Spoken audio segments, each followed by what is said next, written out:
Plasma membrane से मुराद cell की outer most boundary है।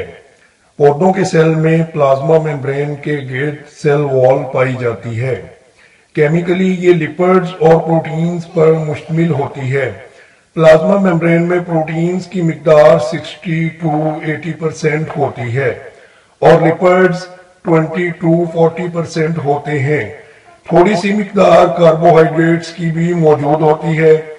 प्लाज्मा मेम्ब्रेन का स्ट्रक्चर। मुख्तलिफ बायोलॉजिस्ट ने प्लाज्मा मेम्ब्रेन के मुख्तलिफ स्ट्रक्चर बयान किए हैं जो मंदरज़ैल हैं। यूनिट मेम्ब्रेन और सैंडविच मॉडल। इस मॉडल के मुताबिक सेल मेम्ब्रेन लिपिड्स बाइलेयर पर मुश्तमिल होती है। ये लिपिड बाइलेयर्स प्रोटीन की अंदरूनी और बैरूनी लेयर्स के दरमियान मौजूद होती है। इस बुनियादी स्ट्रक्चर को यूनिट मेम्ब्रेन का नाम दिया जाता है। ये यूनिट मेम्ब्रेन तमाम सेलुलर ऑर्गेनेलीज में पाया जाता है। मॉडर्न टेक्नोलॉजी इस मॉडल को सपोर्ट नहीं करती। Fluid mosaic model. Proteins continuous layer नहीं बनाते, ये सिर्फ मेम्ब्रेन की सतह तक महदूद होते हैं, बल्कि प्रोटीन लिपिड्स बाइलेयर के अंदर धंसे होते हैं और धब्बों की शक्ल में नजर आते हैं। ये मॉडल अभी तक एक्सेप्टेबल मॉडल नहीं है। सेल मेम्ब्रेन में चार्ज पोर्स पाए जाते हैं। मटेरियल की मूवमेंट इन्हीं पोर्स के जरिए से होती है। ये डिफ्यूजन या एक्टिव ट्रांसपोर्ट के जरिए हो सकती है। Function of plasma membrane.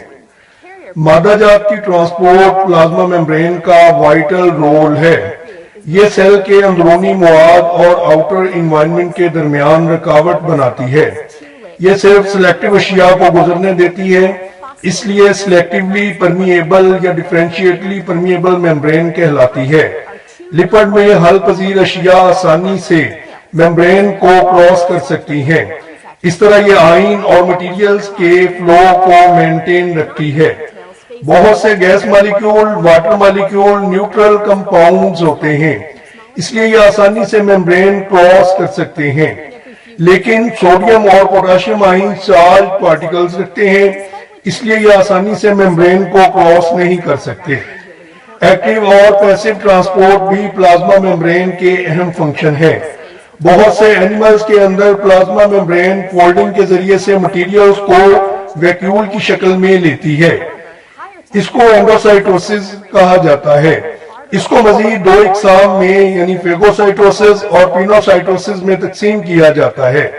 इसके अलावा प्लाज्मा मेम्ब्रेन नर्व इंपल्स की ट्रांसमिशन भी करती है, जिसके जरिए बॉडी में कोऑर्डिनेशन या राब्ता रहता है।